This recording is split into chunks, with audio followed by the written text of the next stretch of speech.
फरमाते हैं कि मैं ना मजदूर लेने गया, बगदाद के चौक में मजदूर बैठे होते थे, तो मेरी उन मजदूरों में से ना एक नौजवान बच्चे पे नजर पड़ी। बड़ा कमजोर सा वजूद था, लेकिन चेहरे पर इबादत का निशान था। माथा बताता था कि नमाज का बड़ा ख्याल रखता है। मैं उसके करीब गया। चेहरे भी बड़ा कुछ बताते हैं ना, चेहरों में भी बड़ी रानाई होती है। फरमाते हैं मैं करीब गया, मैंने उसको कहा बेटे मजदूरी करोगे? तो कहने लगा मजदूरों में बैठा हूं तो हुजूर मजदूरी के लिए ही तो बैठा हूं। तो मैंने कहा कि चलो फिर। कहने लगा नहीं, मेरी कुछ शर्तें। मैंने कहा बताओ? कहने लगा पहली शर्त यह है कि लोग 4 दिनार दिहाड़ी लेते हैं, मैं 3 दिनार लूंगा। मैंने कहा यार भाई तो बड़ी बेहतरीन है, बाकी भी इस तरह की रख ले।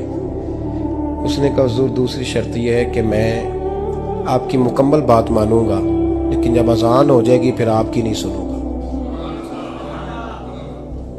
तीसरी बात उसने ये की कि हुजूर मैं आपके घर में काम करूंगा पर आपके किसी सवाल का जवाब नहीं दूंगा। कहते मैंने कहा यार तू बड़ा अजीब है, शर्तें तो मालिकों की होती हैं।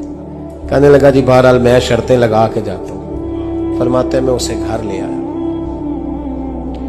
काम मैंने उसको बताया, तो जो काम मजदूर सारे दिन में करता है ना उसने 2 घंटे में ही कर दिया। हमारे मजदूर सिगरेट पीने में भी तो आधा घंटा लगाते हैं, वो चाय पीने जाएं तो पौना घंटा वहां। उनको भी तो दयानतदारी करनी चाहिए कि नहीं करनी चाहिए?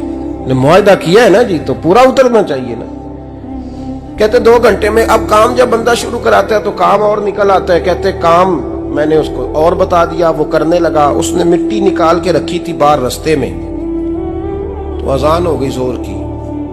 उसने वहीं कुदाल छोड़ी कही और चलने लगा। तो मेरा बेटा कहने लगा इसको जरा बराबर कर दो। कहने लगे चुप कर जा, तेरे बाप से बात हुई थी, जब अजान होती है तो मैं किसी और की नहीं सुनता, सिर्फ अल्लाह रसूल की सुनता हूं। कहते हो मस्जिद चला गया, नमाज पढ़ के आया तो दोपहर का वक्त था। मेरी बीबी कहने लगी इसको को खाना खा ले। कहते हमने कहा खाना खा लो, तो कहने लगा मैंने रोजा रखा हुआ, रमजान भी नहीं था, नफली रोजा रखा हुआ। फरमाते हैं शाम हुई, मैंने 3 दिनार दिए, तो मैंने कहा तेरा नाम क्या है? कहने लगा मैंने आपसे कहा था मैं किसी सवाल का जवाब नहीं दूंगा। कहते वो चला गया। अगले दिन मैं फिर लेने गया उसे, काम कुछ और निकल आए, तो लोगों ने बताया वो सिर्फ हफ्ते वाले दिन आता है। मैंने कहा क्यों? कहने लगे जी वो कहता है मेरा हफ्ते का खर्चा 3 दिनार है, जब 3 दिनार कमा लेता हूं तो बाकी सारा टाइम अल्लाह रसूल की जिक्र में गुजार दिया करता हूं। फरमाते हैं जी अगले हफ्ते मैं फिर लेने गया, मैंने पूरा हफ्ता इंतजार किया कि काम उसी से कराना है।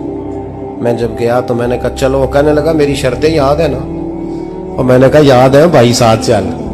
फरमाते हैं काम कराया, 2-3 हफ्ते वो आता रहा। एक हफ्ते में गया तो लोगों ने कहा हुजूर आज नहीं आया। क्यों? कहने लगे बीमार हो गए।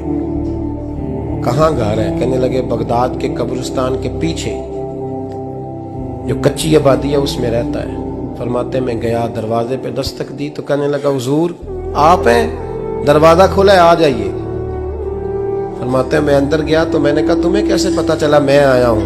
कहने लगा हुजूर अल्लाह वाले हो, आप नहीं आना था, वरना अमीर तो गरीबों का पता लेने कोई नहीं आते। कहते मैं करीब गया तो कहने लगा मैं आपका इंतजार कर रहा था, तेज बुखार है, तप रहा। जेब से कुछ पैसे निकाले, कहने लगा ये पैसे रखने। एक अंगूठी निकाली, कहने लगा हुजूर आज रात को मेरा इंतकाल हो जाएगा, इन पैसों का कफन खरीद के सुबह जनाजा पढ़ के मुझे दफन कर देना, और जब दफन करो तो ये अंगूठी लेके असर के बाद हारून रशीद के पास जाना। आप उसे कहना मैंने मिलना है, पर वो आपको टाइम नहीं देगा। आप उसको आवाज दीजिएगा कि तेरी एक अमानत है मेरे पास, फिर वो आपसे मिलेगा तो अंगूठी दे दें, फिर आप मेरी तरफ से फारिग हैं। हजरत फरमाने लगे तेरा नाम? और कहने लगा हुजूर वक्त थोड़ा है, आज रात मैंने जाना है, बड़ी लंबी माफी मांगनी है रब करीम से, अगर मुनासिब समझे तो मुझे अपने रब से तन्हाई कर दे। फरमाते हैं मैं आ गया, पर उसकी बातों ने मुझे सारी रात सोने नहीं दिया। फरमाते हैं सुबह बड़ी मुश्किल से सूरज निकला, मैं गया दरवाजे पे हाथ रखा तो दरवाजा खुला हुआ था। अंदर दाखिल हुआ तो खुशबुएं मेरा इस्तकबाल कर रही थी। जब चेहरे से कपड़ा हटाया तो उसका तो इंतकाल हो चुका।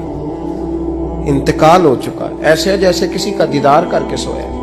कहते मैं तो 2 आदमी ले गया था जनाजे पे, पर पता नहीं दुनिया किधर किधर से आई, कहां कहां से। अखां जदों मीटियां जमाना मैनू रोवेगा, अपना ते अपना बेगाना मैनू रोवेगा।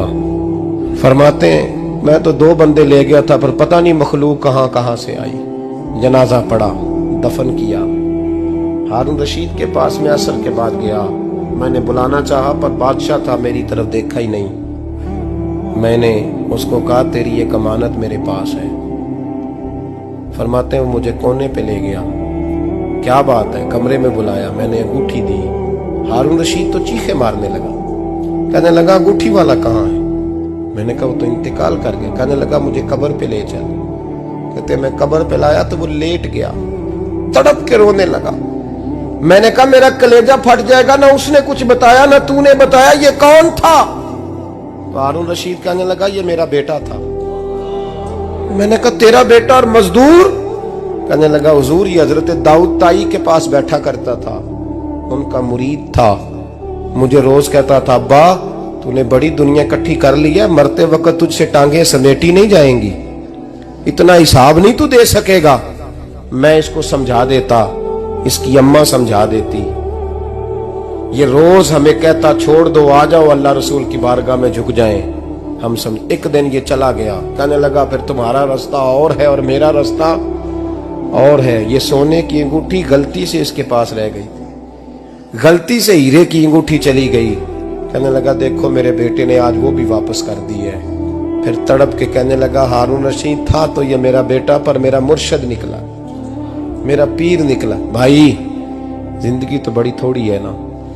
बाबा साहब ने कहा था उठ फरीदा सुत्या, और दाढ़ी आ गया ही पूर, अग्गा नेड़े आ गया, पिछा रह गया ही दूर। उठ फरीदा सुत्या खलकत वेखन जा, मते कोई मिल जाई बख्शिया ते तू ही बख्शिया जा। उठ फरीदा सुत्या झाड़ू दे मसीत, तू सुते रब जागदा, तेरी डाडे नाल परीत। मेरा रब हमें भी अपनी बारगाह में कबूल फरमा।